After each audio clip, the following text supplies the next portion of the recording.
The first weave that I'm going to show is actually not even called waling, it's called pairing. It's when you're working with two weavers, a pair of weavers.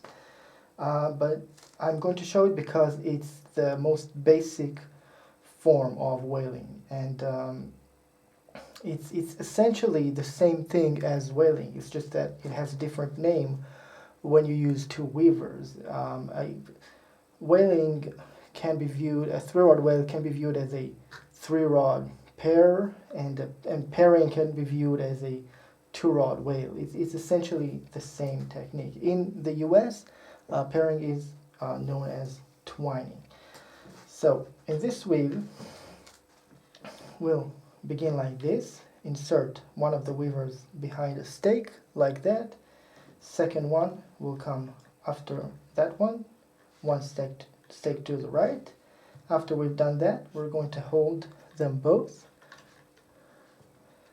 and the left one is going to make one weaving move.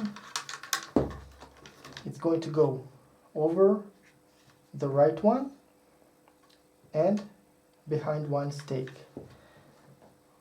The left one is always going over the right one and behind one stake. Very, very simple, very basic weave. I hope you can see what I'm doing here. I'm always working with the left one. This one's the left one, so now it's working like that, and it's always going over above the right one, right? Now, what tends to happen with beginners is either they will work like this underneath the right one, right, instead of going over it, above it, that is, like that. And also sometimes beginners might work with the same weaver twice, which will create a mistake. Working with this one, then working with it again, like this, and then working like this, and then what you have is, here is just plain rending. When one of our weavers is used up, we have to join a new one. So how do we do that? The most basic form of join, not just for pairing, but for any weave, is what I like to call a one-sided join. In this weave, maybe this can, we are leaving the old weaver in the back. Let's see if it's long enough. Yes, it's, oh, but this one is broken. So let's do it right here. I'm going to cut it in the back like that, and the new weaver is going to join it in the back like that. This weaver should have continued and go out from here, so that's precisely what the new weaver is doing. It's going like that. It's going a little bit to the left side of the stake, while the old one goes a little bit to the right side, so they will lean upon it and not jump out. And we're just holding it and continuing in the same way. Right. This is a very, very basic join. Let's do it again. Let's say we've used up this one, right? This one is used up. The new one continues where it should have gone out from. And I like to place the new one underneath the old one. Not like this, not above it. Underneath it like that. And continuing like this. Let's make a couple more moves here. Climb over the beginning of our row and show a different type of join, which is a strong join. as I like to call it. In this case, let's do it here. The old weaver, the old end, is finishing on the outside like that, and now I'm weaving with this one. When it's this one's turn to weave, only then I will join to it. Now I obviously can't work with it, right? It's too short, so I'm moving it a little bit towards the outside like that, and the new one enters like that, right, between the old one and the stake like this, towards the inside, and it's continuing the move like this. This is a very strong joint, very secure joint, that's mostly used in waling bands. Let's do it again. Let's say this one has finished. I'm pulling it towards the outside. The new one enters, holding everything in place and making a regular weave. Very, very simple. Now let's trim those leftovers on the outside here so that they will not disturb us in our work. We trim diagonally like that in about a 45-degree angle, something like that. It has to be rather smooth when you move your hand like this across the basket. You don't want it to be too pointy, too sharp. You don't want it to be too straight, because then you will feel it. Something like that. And the same thing we do on the inside. Now let's look at another type of joint that's used for pairing and variations of pairing, but not for waling. This is a lock joint. In this case, as you can see, both of our weavers are used up here. In this case, the new weaver enters. Let's make a nice cut here. The new weaver enters underneath the old one at the very left side of the space. This is our space right here, right next to the left stake of this space, like that, and it climbs above the old end and essentially holds it in place like this. Now this end is being held in place by the new weaver, and the old and the new end on the inside is being held by the old weaver. So this joint is very, very strong. It's locked in place, and it's used in different situations in which, you know, more strength is needed, right?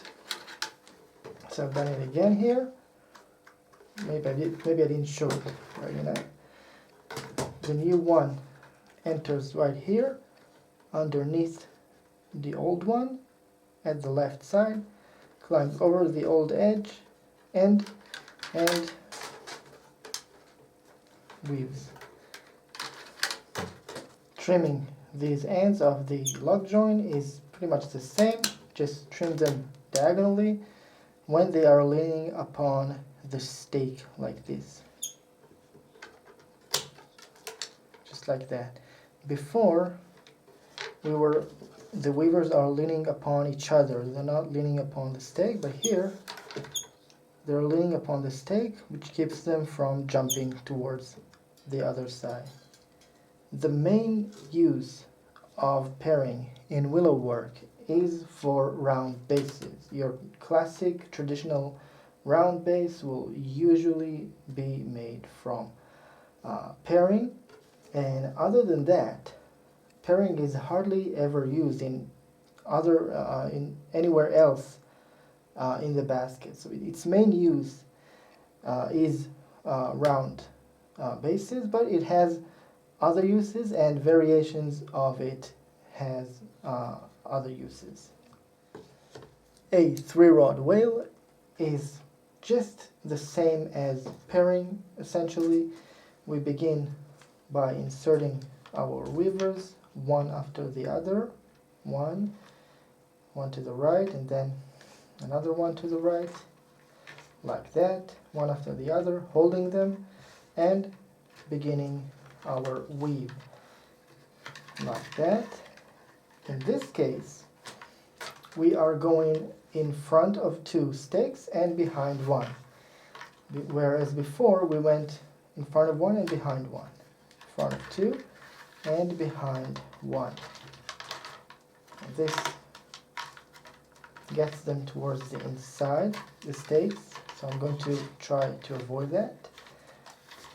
This weaver exits in front of this stake, right? So this will be stake 1, 2, and behind the next one. Of course, at the same time, the weavers are coiling around each other. This new one is climbing over the 2 old ones, like that, and then they will climb over it. They are constantly coiling around each other. That's what makes this weave so strong. Now, instead of, if you're going to look at or start counting in front of 2 and behind 1, you might get confused, because what happens for beginners is that they kind of miss the first one, this stake right here. This left weaver is exiting in front of it, but sometimes beginners will count the next one as the first one, because they don't really see that it's going in front of that one too. So they will count 1, 2, and behind 1. And this is a mistake. Now we have a space. We have 1 exiting here, nothing here, and then 2 others here. So instead of doing that, I would prefer to just look at where I have to get out. I know that my last one, my right one, is exiting here, so the next one will exit here, right? If you can see what I'm doing. This one exit here, so the next one will exit here behind 1 stake. So all I really think about is the behind 1 stake and exiting right here. Now this left one will exit right here, right? So I'm just grabbing on the stake like that I have to go behind, and go behind 1 stake. Now this one goes behind 1 stake. Also, something that might happen sometimes is that beginners will work with the left one underneath, like that, underneath the 2 others, but you always have to go over them in basic waling. Over them like that, and behind 1 stake. Now, when we get to the beginning of the row, this is where we've inserted the first weaver right here, so it's facing toward the inside. Something interesting happens. We continue regularly, like that. What we're going to get here, let's make perhaps a couple more moves, or just 1 more, that's enough. What we get here, where we climb over the the beginning of the row, is an anomaly. At one point over this stake here, we get this anomaly, which doesn't look very attractive. Now, in willow work, we usually begin, or not usually, many times we begin our willing bands from thin ends, so this anomaly doesn't really show. But in reed, and perhaps sometimes in willow as well, we can do something called the step up to avoid that. Now this is hardly used in willow. It can be used in some situations, but it's mostly using for center cane. And we will talk about this in relation to willow in a future lesson. So how do we do that really? Now that I got here, now that this one should climb over the new one like that, instead of going with the left one first, I'm going to work with the right one first. Over two and behind one. Now, once again the right one, over two and behind one. And now the left one. And now what I did here is actually not wearing at all, it is rending actually. It's a variation of rending. And now after this, I'm once again going to work with the left one and continue regularly. Now what we got here is a step up, which doesn't really look like an anomaly. Now in this case it doesn't really look very good because I haven't finished the round, but once we finish the round it's going to look better. Now the problem with this is that there tend to be a space like this in between the weavers, and it has to be wrapped up nicely in order to avoid it. So it's not perfect, it has its downsides, but the regular way of climbing to the second row also has its downsides. Now, once again, when I get to the end of the round, when I get to here, I will once again use the step up, otherwise it will not look good. So each time I finish a round, I will use the step up, and for reed work this can be okay, but actually I think that sometimes it might be simpler if you just have this anomaly at the beginning, and then you just continue to work regularly without thinking about it. As we did in pairing, the first type of join that we can do is the one-sided join. Very, very simple join. The old used up weaver is finishing on the inside, and the new one replaces it like that. Both are leaning upon the same stake from the inside like that. I like to insert the new one underneath the old one like that and not over it like that. It's much more natural. And holding it in place and continuing to work. 1, 2. Now I'm still holding it. Now when I'm working with it, I have to make sure not to pull it out because it's not yet woven. And alright, now that I've weaved once with it, I can let go of it. So that's the first type of join, and let's make another move here. And we can also do the regular join, the strong join as I like to call it, in which we move the old end towards the outside, get in with the new one like this, and weaving with it like that. In this case, we are only making the join once we got to the weaver that's used up, right? I'm not going to make this weaver is used up. I'm not going to replace it now. I'm going to replace it when it's its turn to weave. So now this one is weaving, and now when it's this one's turn to weave, I'm replacing it like this.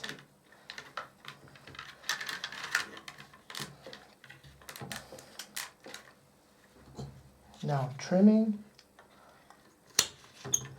and this weave this join in Waling is much more secure than in pairing. In pairing, if you want your joint to be secure, you better use the lock join. But we don't use the lock join in Waling because this regular strong join is very, very strong here. And this join is what we're going to use most of the times in Waling bands. This is the classic join, really. When am I going to use the one-sided join? In brown willow, the inside of the rod looks white, while the bark has a different color, so the joint does not look very good. So I might use the one-sided join, but understanding that it's a weaker join, of course. I'm also going to use the one-sided join, right? Both ends on the inside, when I'm making an entire basket or an entire section from Waling. Now let's look at another join that's mainly used for reed baskets. Now, suppose this one is used up. What I'm going to do is I'm going to kink it. Let's use our pliers for this. If you have a round nose pliers, it's better for this. I'm going to kink it, and I'm going to tuck it in right here. Let's just move it out of the way for a second. Right here.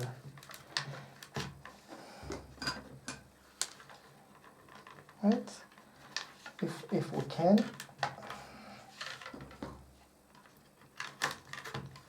Alright. Let's see if we can. Alright, it's not really entering very well, but most of the time it should enter real easily.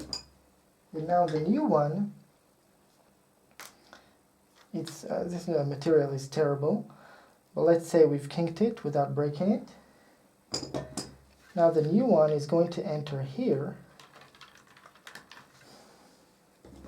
Obviously these weavers are too thick to work with. Right here, right? If I can. Which in this case doesn't really want to work. Alright, now I'm just going to continue regularly. In this case we are replacing the rod on the right. When it's finished we are replacing it, not as we did before. So now we're just continuing, and now when we get to this one we can work with it regularly, and it doesn't really show. Both of these ends are covered from the top and from the inside pretty much, and especially from the outside you can't see the joint. It's really an invisible joint. So a really good solution, and we are also going to talk about this in relation to willow. Let's do it again right here. There are several ways to do this, but I think there are two ways to do this, but I like this way better. Let's cut it diagonally. Now let's try to kink with our pliers as to not break the weaver. I'm going to open up a space here. So the old one enters like this, right next to the right stake. If we look at this space right here, this is the right stake, so we are entering right here if we can. Alright, and the new one, let's try to kink it. Alright, the new one is entering right next to the left stake. This is a really good looking joint. It's both strong and good looking, but in this case it's pretty hard to execute for some reason. Usually it's not that hard, shouldn't really be that hard. Now we're continuing, and we can't see that place that we've joined, because this weaver now is going to cover it nicely. A 3-rod wale will usually be used for waling bands, especially the bottom band known as the offset, and in between sections. The top bands could be made from a 3-rod wale, but many times they will be made from a 4-rod wale. Yeah, that's it. I mean, the only difference with willow is that, or one of the differences, is that we're almost always working with 2 sets of 3 weavers. With center cane, we always work with 1 set, right? We have 3 weavers that go all around, but with willow, most of the times we're going to work with 2 sets. 3 weavers will start from one side of the basket, and the second set of 3 weavers will start from directly across in the other side, and this will even out the height of the waling band. When we get to a 4-rod wale, we are starting to have options.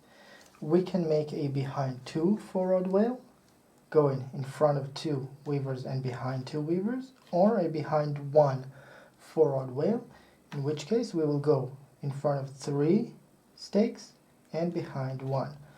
So let's first look at a behind 1 4-rod wale, because so far we've learned behind 1 weaves, placing them one after the other like that, holding them in place and going in front of 3 and behind 1. This is just the same as a 3-rod wale. You don't have to count as I like to teach. You just, what you know is that you have to exit after the last one behind 1 stake. That's all you need to know. This one is the last one, so now this one will go 1 stake to the right here, right? Now this one exits here, the next one exits here, behind 1 stake. Very simple. Joins are the same. Everything is the same. This variation, or this weave, will usually be used, or mostly be used, for making a foot while weaving the upset. In the first row of the middle band, we will use a 4-rod behind 1 weave to create the foot. This is what it's used most of all, I think, but it can be used in other instances. Now let's switch, or let's open this up.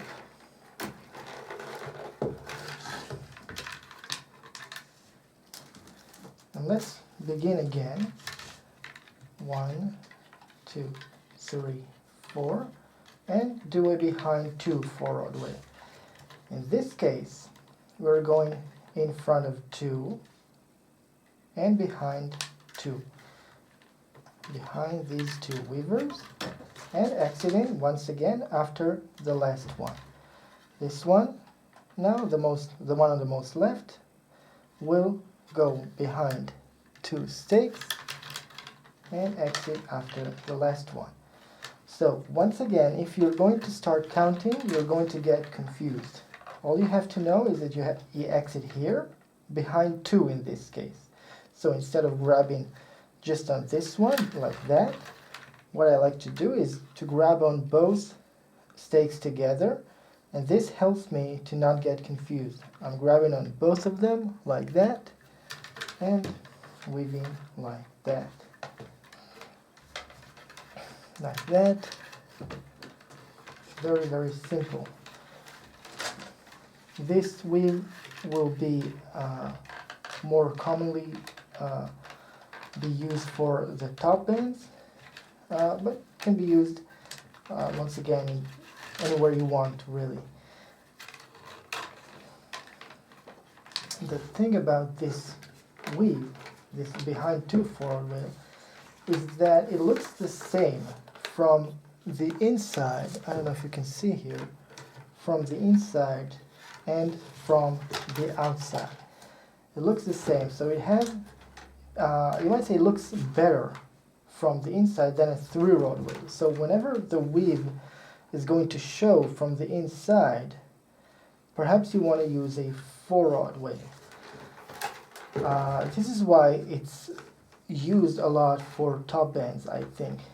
Another thing about the difference between 3-rod whale and 4-rod whale is that in a 4-rod whale you have more weavers and thus more strength. So if you want to get strength, if you want your basket to get stronger, especially near the end, you might want to use a 4-rod whale. Also, one reason to use this weave, and especially in a lot of types of materials that I forge, is that this weave is easier on the weavers because going behind one it demands more from the weave. It's more in risk of breaking, and many of the materials that I forge are not very flexible. They're pretty tough, they're breaking easily. So going behind two like that really helps the weavers to not break. So many times I will choose to use a 4-rod wheel simply because I think it will be easier on the weavers and they will not break as much. I want to demonstrate another joint here, but this joint is in no way suitable for this material here. It's way too thick for it. It's a joint that I will use when I finish with a tip end, and instead of creating a joint at one spot, which will be a weak spot, you might say, I'm going to join another tip end, and I'm going to work with both together. In some instances, this type of joint can be very helpful, but I think in most of the times I will prefer not to use it because it doesn't look very neat. Although sometimes I might even love the way it looks. So working with both together like this. Now here it obviously looks really bad because they're both thick, but if they're both thin ends, it wouldn't look so good. Now instead of having a weak spot, I got these two going together until the old one is used up. So let's continue here. Make another move. In this case it's just 2 moves, but usually it will be more than that. Now the old one is used up and the new one continues. Making a 5-rod whale or any other type of whaling is essentially the same. Once you understand the principles, you can do whatever you want. Placing the 5 weavers here. Now let's do a 5-rod whale behind 2. So I'm going in front of 3 and behind 2. Pretty hard to hold everything together. 3 and behind 2. Of course, I'm not really counting the in front. Oh no, this one got out. Let's put it back in position.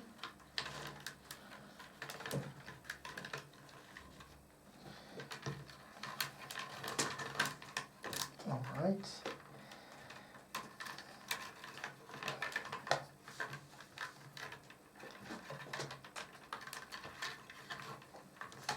this weave will, I will use it to make a foot rim while finishing weaving the base.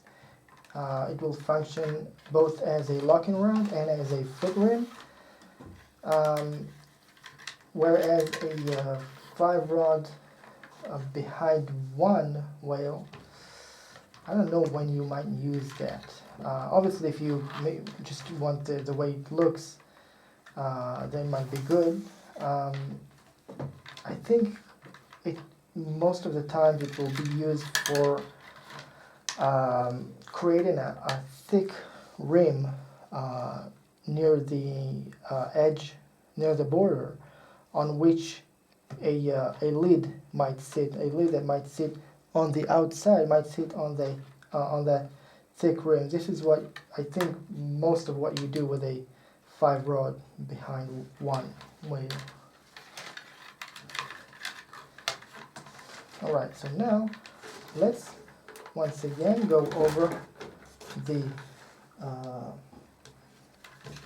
classic join. I'm going to cut all of my weavers here.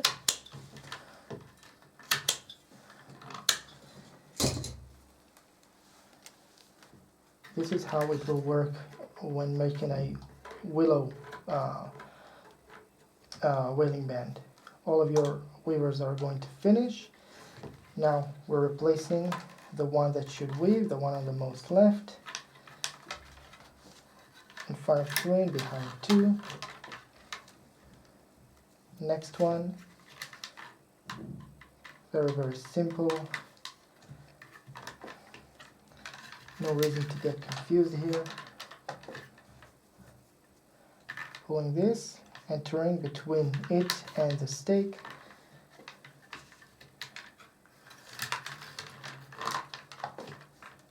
Four,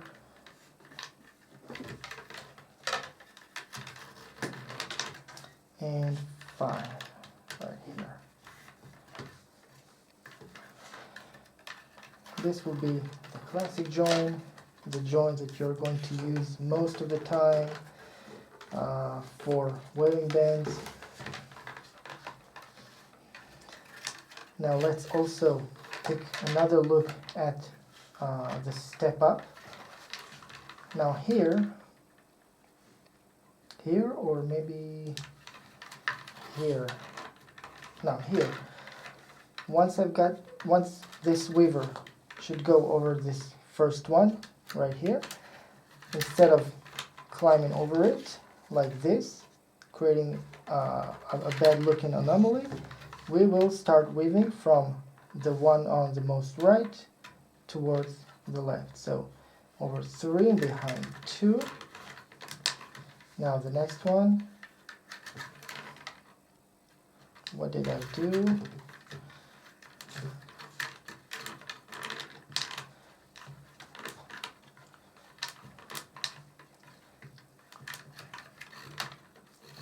Over 3, 5, 3, behind 2. This one now, behind 2, and last one, behind 2. And now we don't have that anomaly. Now we're going to continue regularly, and let's see what happens when we get to that that area once again. Now I've finished another round. And now once again, this weaver is going to go over this old one like this. So once again, I'm going to work with the right one first. Over in front 3, behind 2. Then this one.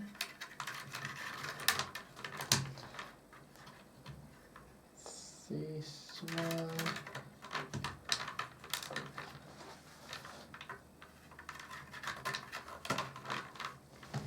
And now we will not have that anomaly.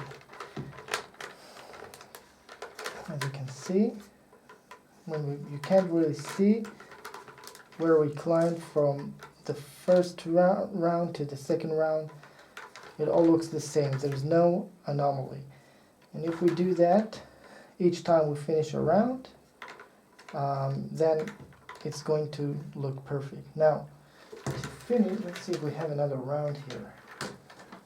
To finish, what I would do, it doesn't really matter if you have the, if you use the step up or not. Most of the times we're not going to use it. We're simply going to trim all of our weavers on the inside, like that. This time I've used the step up, but even if I didn't use the step up, this is how I will finish my Waling bends many times, just on the inside, one after the other. One finishes here, then here, here, here. That's it. This is how you finish. If sometimes, I guess you can even tuck the ends to the inside, but most of the times we're not going to do this, and it's not going to be necessary.